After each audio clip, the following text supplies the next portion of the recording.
Zegeza Faravodalanitro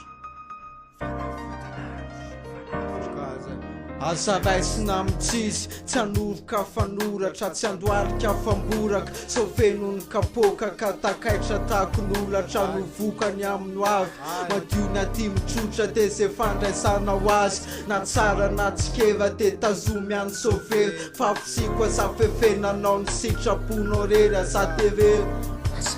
ambony vola mivava sady andoro ny tany mena asa tsaraina amin'ny fetsiko afantenanao jerena alofaina antsavidiny endrikao rehefa mitsika nefa mbadiky ny voatsiavy fa mangataka safivany amin'ny mpanao biriky lamba menamena fify novokena mena fify satsy lamboto mitapify fa faravody lanitro ataoko masoro mikipy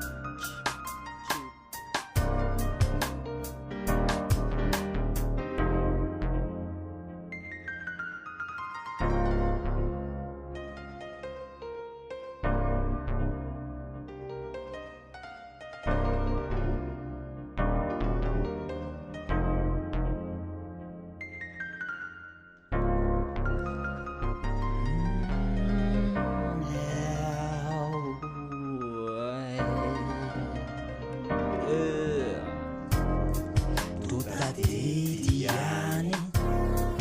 takariva mami teo amoron'atsany saiko alona fatany oloasany any na osaro ny vai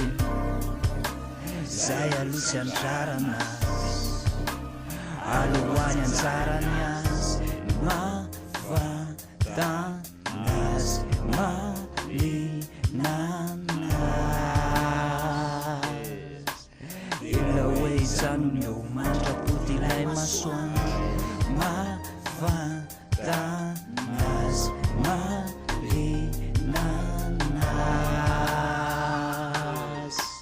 fona lay amela ratra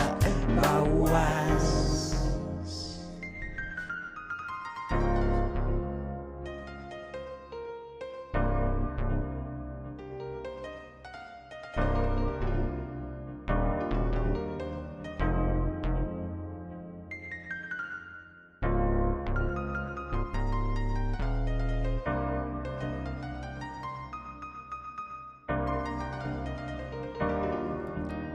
Tiantsika ray sotrano tongotsona piso mamiamiana fomba fiaviany fony tresaka dia marary apo velatra totsaiko lasy na hitako faravodiny lanitra sy ireo tianzanampandratra fa tiavana tony voankazo mila koly mila fony mila atra mila tory hevitra na dia pobaka maneny tiansakana tsy resiny andrara fa ny afarisiny neny teny maro efa voasara po lasa katezerana amin'ny faravodiny lanitra